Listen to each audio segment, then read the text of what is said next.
Tom's the guy who came to me. It's really funny. I'm reading in the paper about Steve Allen.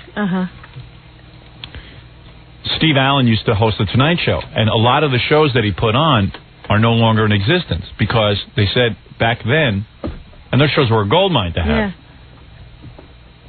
He said back then there was some guy who was one of the engineers, and he needed more tape. They were running out of tape, so he just erased all the old Tonight shows. And taped over. Yeah, he said some idiot, you know. And, you know, you think that, oh, man, were they stupid back in those days? Tom Chiusano about 5 years ago came to me. I tape the shows that we do, and I keep them cataloged. Comes to me, he says, you know, we're running low on tapes, and we have to go out and buy these cassettes every day.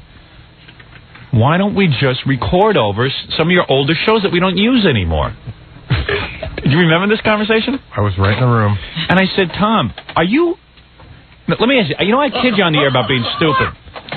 And I never really thought you were that stupid. Tom, this is a joke, right? Yeah, are you kidding me? I said, we do best of here. We pull hours and hours of material from these tapes.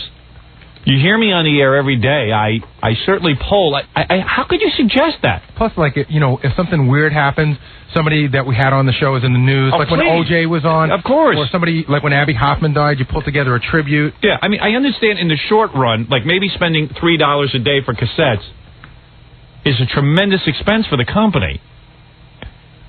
But, gee, you would think, I could understand if you were taping a music show or something, you might want to reuse some of the tapes. But this is a show that relies on its past history somewhat. And he just looked at me dumbfounded. He was like, well, okay.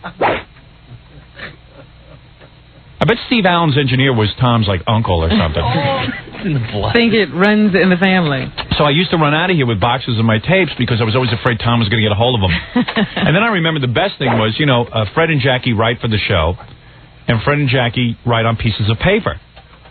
So Tom came to Jackie and said, Jackie, can't you write on the backs of these pieces of paper? Can't you write smaller? Well, I know he had a problem with the pens. Jackie was using too many pens at one time. With Jackie and Fred use these black felt markers. So not only does he, which are easier to read, so we use those, but they dry out. But his point was, Tom was saying, you only write on the front side with these markers, but if you ever wrote something with these markers, you can see right through to the back of the paper. Right. As you can see. Sure, you'd bleed through. Yeah, so it meant... It'd be confusing. It just would be... You couldn't even read it. Yeah, but Tom was in this whole thing about how we only use the front pages of paper, and it seems sort of trivial considering... You know, we had a #1 radio show. You know. And that was our business well, you don't remember. Remember that one time? Oh, here's Tom Chiusano, everyone.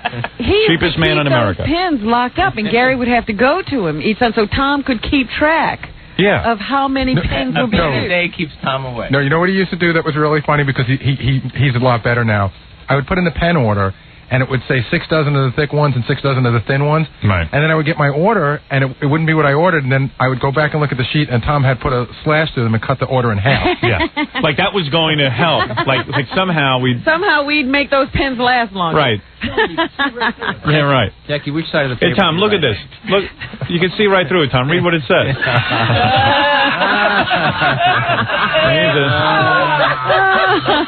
says I'm stupid. You sure you want us to write on the backs, too? Yeah. I never asked about writing on the back of the paper. I remember it. And don't tell me you never had that conversation with me about tape. The conversation about tape was, if you have shows you know you're not going to pull from, then we can do it. Yeah, we can predict the future. How would we know? We didn't know OJ was going to kill someone. It was a bad idea. It was an awful idea. It was an awful idea that we never did anything on, right?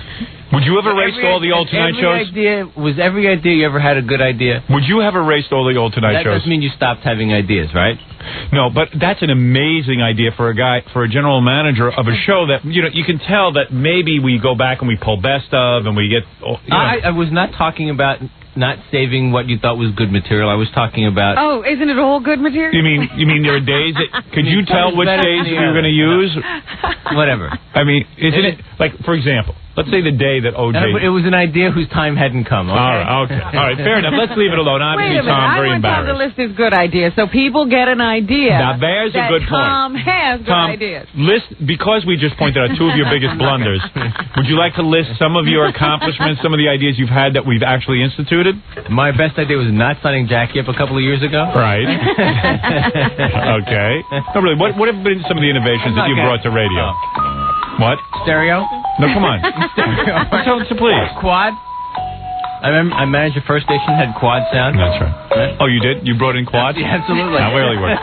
No, seriously, are there innovations? I'm not going to go through it. Nothing comes right to the top of your mind. I mean, are there things that you've done as a general manager that you would like to brag about? Would I try and verbalize them at the moment? So I'm saying, you know how I always sit and say, I'm responsible for this, I'm responsible for that. Well, I could think of something you've done that has been terrific. What about you brought Greaseman here, didn't you? Yeah. Why wouldn't you bring that up? Why don't you list that in your accomplishments? So what you designed a bumper sticker that's rather bulky. Beautiful. Right. Bulky. That's rather bumpers all over New York. Cluttered bumper sticker. The bumper sticker I've never seen on anyone's car because it is so ugly. Oh, tell them the time you invented... Flo and Eddie? That's right, you brought them. How about the half-day Friday? Tom instituted half-day Friday for himself so he could go play golf. Oh, there you go. That was a good idea. Right. And weren't you the one who changed the locks so Flo and Eddie couldn't get into the building? That was my second idea after the idea. No, I'm seriously, as a general manager, seriously, in all seriousness, I don't want people to think that you don't do anything. All your ideas are bad. Yeah. Yes. You even said you've had a few good ideas. Right. Would you mind telling us what they are? No, I know you have had good ideas. Right. What would those be? I can't think of any at the moment. All right. Okay. All right. Fair enough. Would you like some time to think about it? And get back to us in about 10 minutes? In written form? Yeah. I'm serious. I think we've disparaged the man. It's important. We shouldn't leave that perception that you don't have good ideas in the minds of the audience. Right. Tom had a great idea a couple of years ago. He moved his office closer to the guy he has to ask about everything so he can get there quicker. He can run back and forth and it almost look like he's thinking on his own. No, but there have been things. You know how much money I've saved on shoe leather? That's true. That was a good idea. You know, in all seriousness, Tom is one of the best general managers I ever worked for, and the thing, he doesn't even know his accomplishments. You are the best. Okay. He doesn't even realize his accomplishments. About a year ago, Tom came up with something I thought was great, in all seriousness. I'm sure. Tom was back in his office, and he's a golfer. And he couldn't practice his golf swing, so he took 2 cardboard tubes. Yeah. Absolutely. And he taped them together. And we caught him doing this. He was swinging the 2 cardboard tubes and practicing what they call, I guess, what is that, a putt? A putter? Swing? No, a full swing. Yeah. What is that called? Just the swing? The swing. You were practicing your swing. And his grip. And your grip. Well, actually, it was bad for the grip because the tube was a little bit too big, but it was okay. Actually, if I could assist Tom here, he's graduated now. I saw the other day he's got a club, and when you swing it, if it's not the proper swing, the club goes limp. It breaks. Oh. So if you have a proper swing, it stays...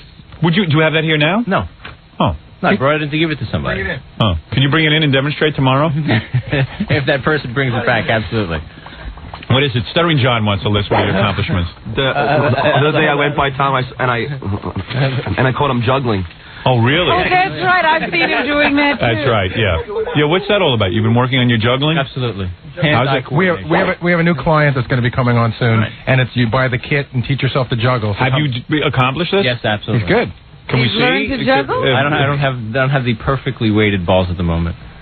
Your balls are pretty well perfectly weighted. But he only has 2. He needs a third. I see. Don't ask me. I don't carry them. All right. So, you don't have any balls? You can't do it with an orange or perhaps apples? Perhaps. You got anything over there, Fred, that he could juggle? I don't have anything right now. Gary, you have anything back in the... I'm not going to juggle. You're not really? You're embarrassed to do that? We have potatoes in the I'm just trying to list your accomplishments here, and you're making it difficult. Juggling and... Juggling and getting back and forth. And the creator of the paper tube golf club. Okay. The creator. Oh, it's great. You know, if you ever have to leave here, if you get fired or anything, you can join Barnum and Bailey, because now you can juggle and swing a golf, swing paper too. When does he start working on his clown face? That's a legitimate question. Would you ever consider going to clown college? I did. So, Tom, you have been working in radio for a lot of years, and I'm sure there are things you have done that are considered innovations in the industry. Isn't that right, Greaseman? Yes, yeah. And you thank Tom for being a part of your career? Yes, would you take down your duff there so I can just kiss a big wet one on the rump? Yeah. Yaddle, daddle. There you go. Walter's a big fan of yours. Yeah, absolutely. Okay. I see Tom trying to throw a piece of paper at my head. No, not at you, no. Okay, very good. Is it me, or did it just get uncomfortable in here? Yeah. No. All right. Now, Tom, you're doing great. Thanks. And congratulations on all of your hard work. All right. And thank you. Thank you so much. We love you. And we love you. Tom wearing a vest. It wasn't that cold out. It was cold this morning. Yeah. But it's summertime. And a happy birthday to Rob. Thank you. Tom came in and gave me my birthday kiss. Will this be followed up with the birthday lunch? Oh, absolutely. Is that today? No, he's bugging me about making a date. Yeah. Can we videotape that? Please.